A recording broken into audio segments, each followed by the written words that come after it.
I'd like to share with you the basic principles in using an organizer of some sort to keep focus on what matters most in life for you. I went to the Franklin Institute for training on the use of the Franklin Planner many years ago. At that time, the president, Hiram Smith, taught the class. We learned that it's important in your life to have one calendar, and only one calendar. You shouldn't have one on the wall at home and another one at work for work and another one for the children's calendars. You need to blend your life into one focused tool.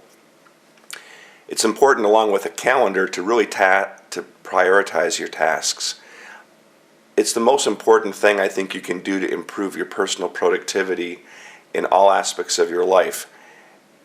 Getting a little deeper into Franklin Planner use, they really want you to define the different roles in your life and what the priorities are for each role. I'll leave that for another session, another time, and a discussion one-on-one with some of you who would like to know more about that. But I want to really focus on how you can use the planner to assist you with your daily tasks. Also, years ago, I took the 7 Habits of Highly Effective People class, and we learned that there are, in life, big rocks and little rocks. So if you had a bucket, and I'm just going to reference it on this page, and envision the big rocks are all of the things that are important that you need to get done. And you've got this much space in your bucket that fits only 3 big rocks for today. That's all it's going to fit, because those rocks are big enough that they can't get more in there. The problem is you have so many little things that have to get done, and how do you get them all done if you do them first?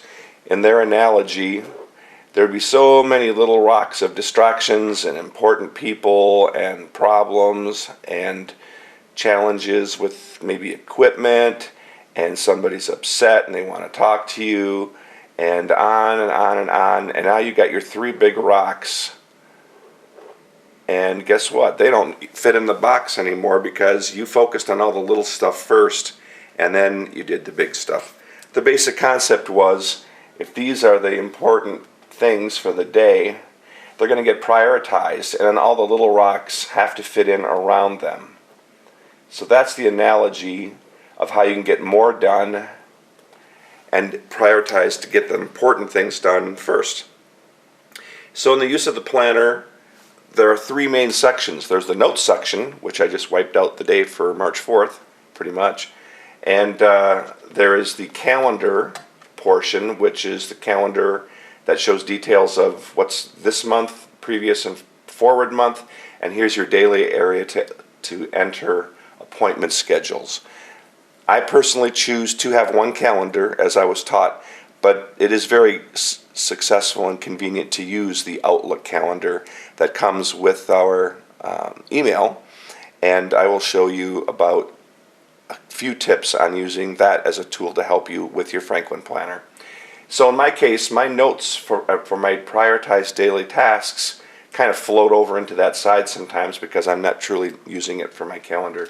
I did show you an example of that I need to greet the MMACA group at 11:30 in the morning as a particular example of using that.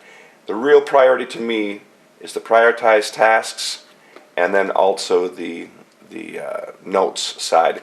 This tab is for today, the day that you are on.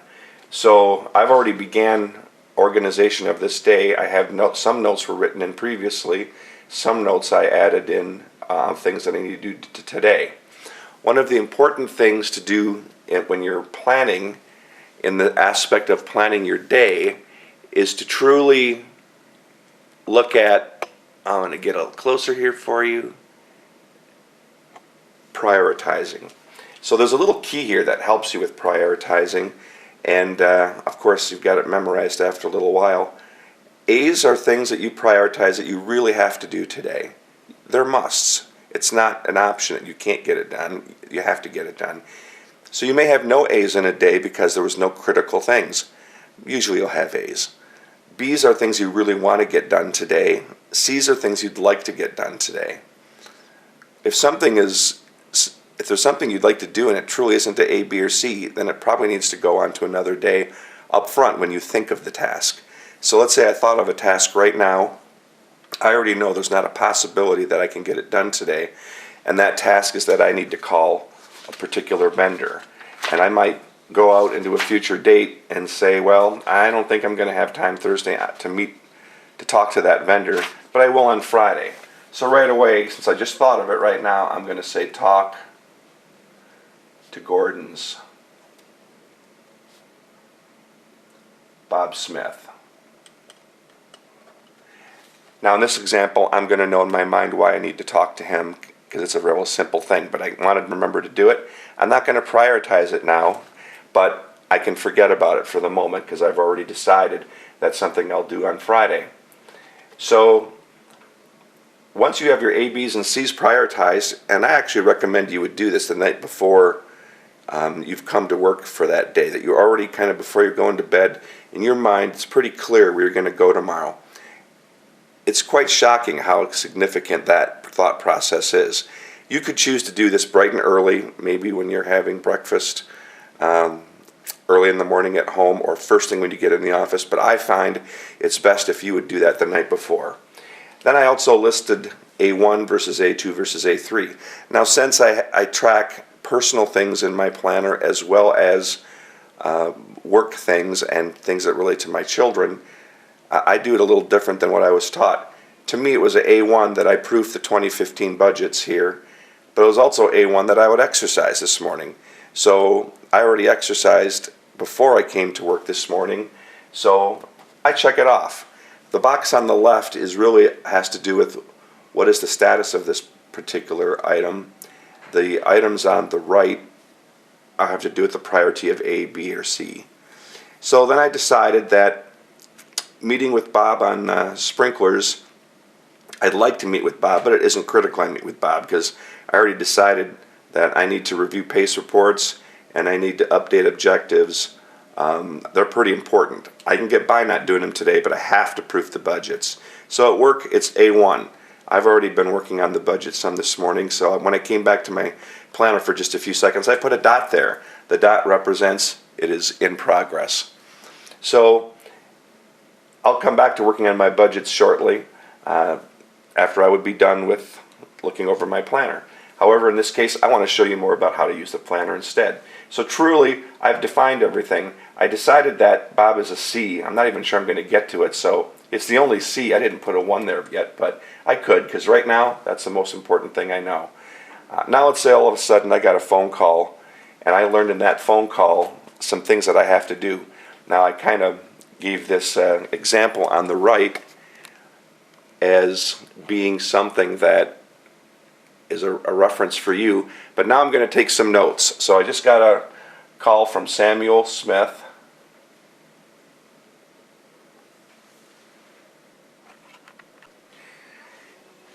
And Samuel Smith has a favor to ask. He's hoping that I can help him with a special rate in the hotel for April 12th.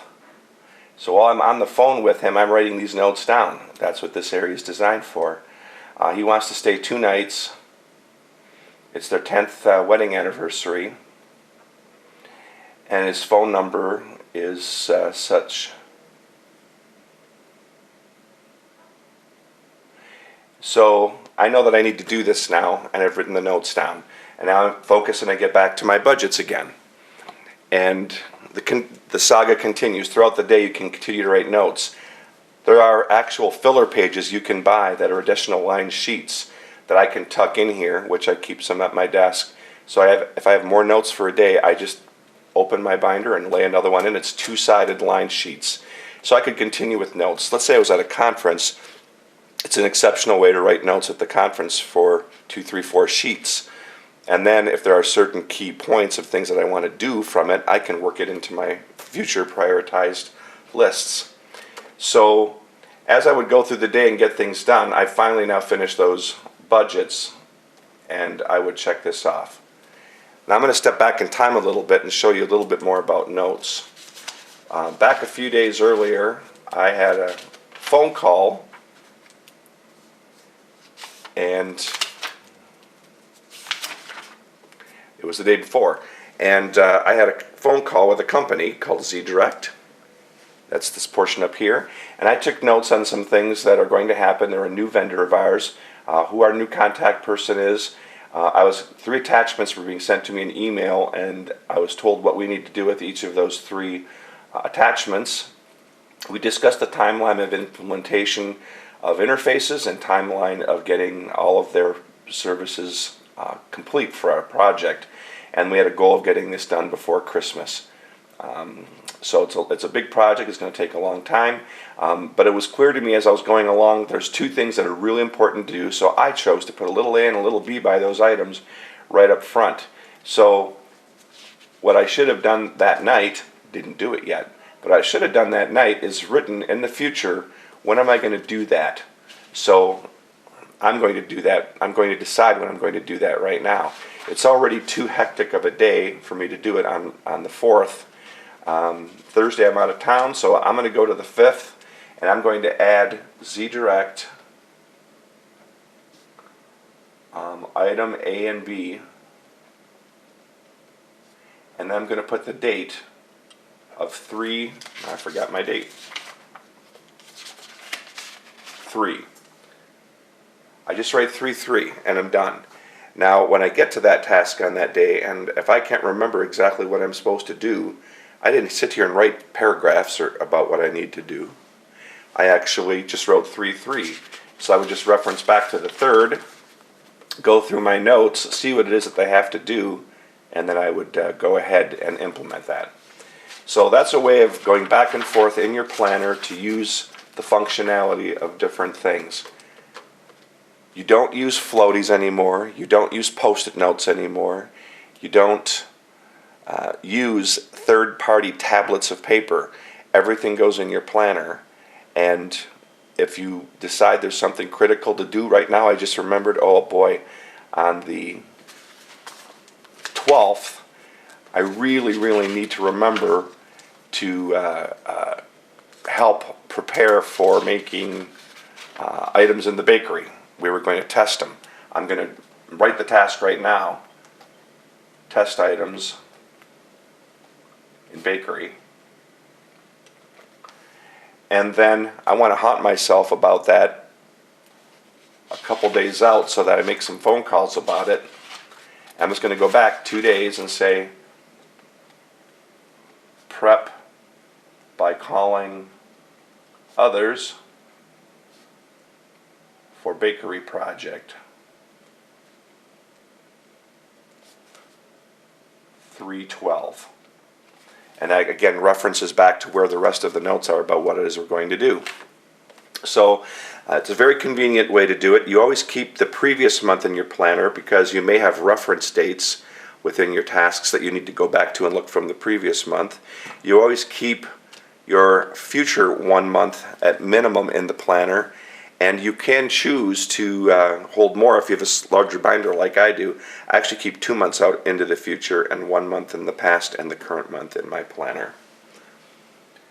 One of the other important things in the prioritizing when you're writing notes, like I had a whole packet that had to do with my objectives, and that packet is in a file in my drawer of my desk, and that file's numbered, is just labeled number 6. I have 20 folders, and they're labeled folders 1 through 20. On this particular day, I decided I'm going to work on objectives. The files that have to do with those objectives are in file 6. So I simply wrote right behind the task F6. F6 just tells me where to quickly find it. I could write a different note if I wanted to keep something in a file cabinet 1 or file cabinet 2.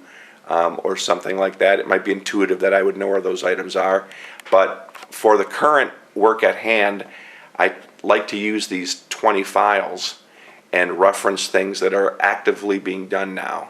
And although I always feel there's too much clutter on my desk, that is not clutter that's on my desk anymore. And when I'm finished with that project for 20 or 30 minutes, I put it back in F6 and decide when I'm going to work on it again, or perhaps I'm done now and it can go into a normal file. So along with tasks and prioritizing, you now understand about forwarding things to the future from the notes that you've taken. Often what I'll do then, since I just wrote the Z-Direct in, I like to go back and I would check off that I did forward these. So if I glance at these notes, I did forward these into my planner at a different time now. I did also on that particular day, I picked up a carving shift for Yoey for March 14th. So what I should have done at the end of that day is I would read that again and say, oh yeah, I've got to go put that into my planner. And I'd go out to the 14th, and then I'd write the particulars of where I need to be. It was a noon carving,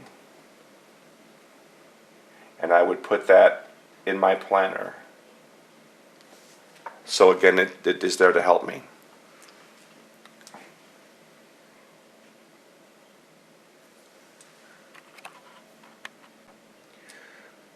The last principle I'll share with you in the planner is using the planner at the end of the day.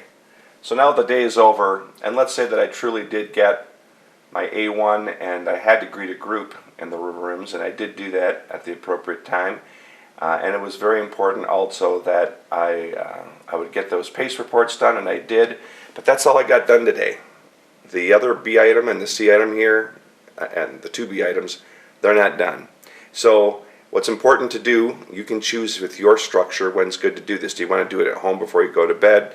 Do you want to do it the last thing when you're in the office? Often you're hectic right to the end and you can't. Or you could choose to do it first thing in the morning. I choose to do it most often at night before I go to bed because it helps me frame the next day. I really can't overemphasize that enough, that I think that's the best tool with me trying to do this different ways, that it keeps you focused on thinking about what I have to do tomorrow. It's not a blank in your mind. It's already rather clear, and that doing that day in and day out, and if it has to do with raking leaves in the yard on your day off, or it has to do with grocery shopping and you put a grocery shopping list over on the right side, those are all the things that you can use this planner for. It isn't just for at work. So I didn't get to clearing off the desk pile. I already know that the next day is going to be very hectic, so I choose to go out to Thursday and rewrite it. Clear off desk, pile, and I'm not going to prioritize it at this time, but it's there. I'm simply going to put an arrow in front of it now that clarifies this has not slipped through the cracks. It has moved forward into the planner on another day. I was going to also meet with Bob on sprinklers, and I might already know that Bob's not working on Thursday, so on Friday I would put Bob and repeat the task.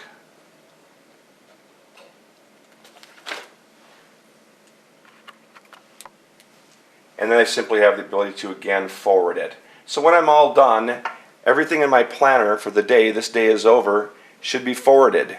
I also had a note over here. I took a phone call that I have to deal with the Samuel Smith, and so it's not, I check that off too. It's a note, but to me each note has to have either been forwarded or completed.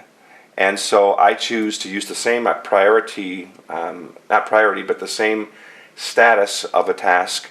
So I'm going to really try my best to call Samuel Smith tomorrow. So I would write the whole Samuel Smith here, and I would just simply put again 3/4.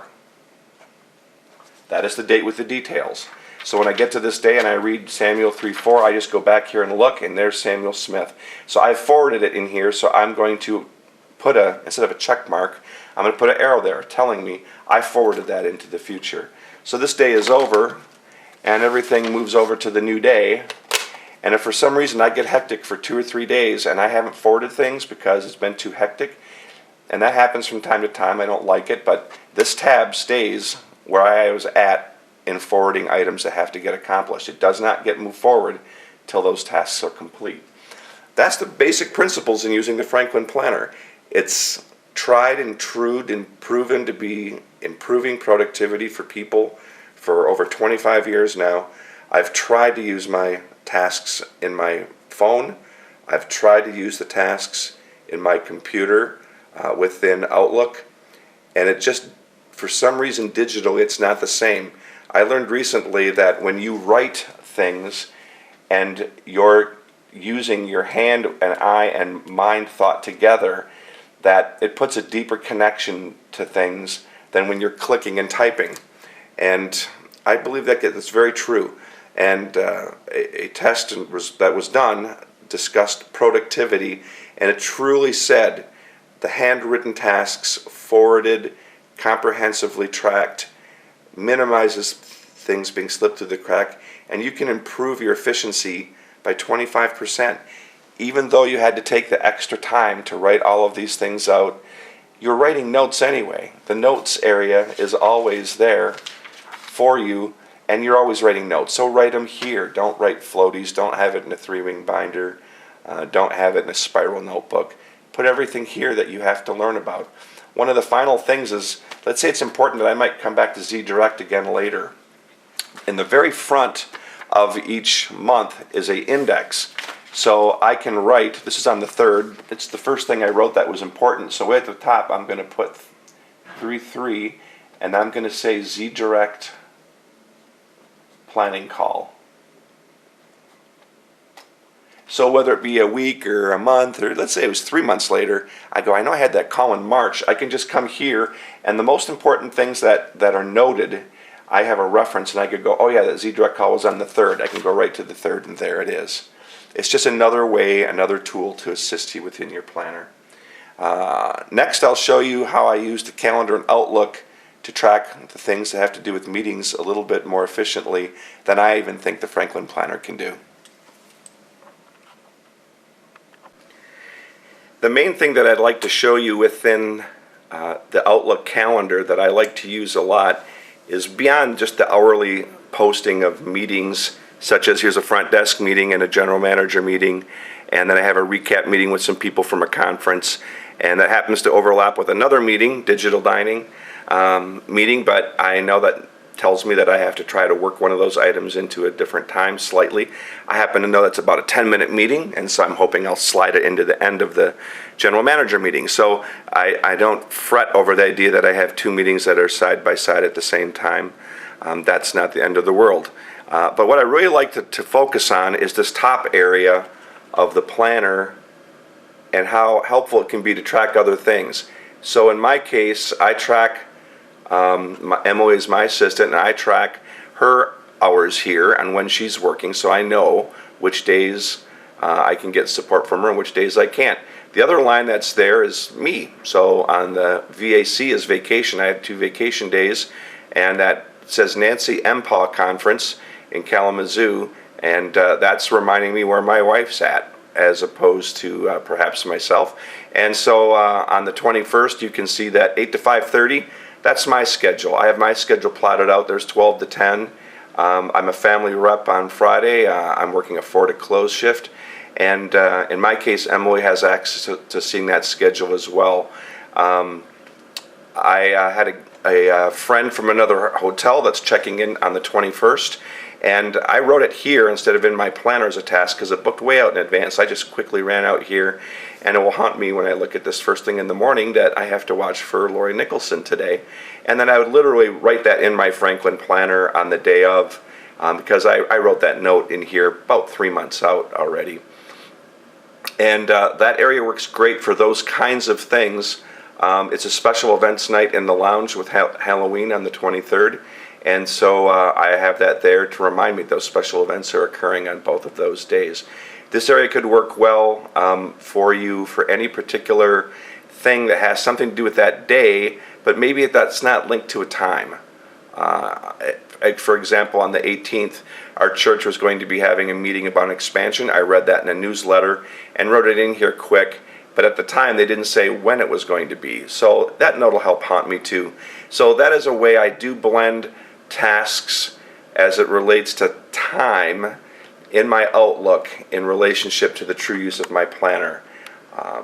Outlook is great for reoccurring meetings. If you don't know that you can plot a front desk meeting to be the 3rd Wednesday of every month and have it plotted automatically out into the future, you should know that.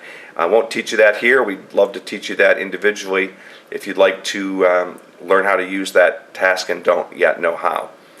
So thank you very much for listening to the use of our planner and the use of Outlook in concert with it. I hope that you will consider investing in a planner, in a calendar, one calendar in life, and a task-oriented device. I really encourage it to be the Franklin Planner. It's helped me for many years. I tried to give it up for about 5 years and go to contacts and tasks. Tasks, are within the computer screen here too. And it's just too hidden. It's not right in front of me. It's not there to haunt me every day as I turn the page and forward things. Even though it was in my phone and it was here, it's just all hidden away from my daily focus. Thanks again, and best of luck in your efficiencies in the future.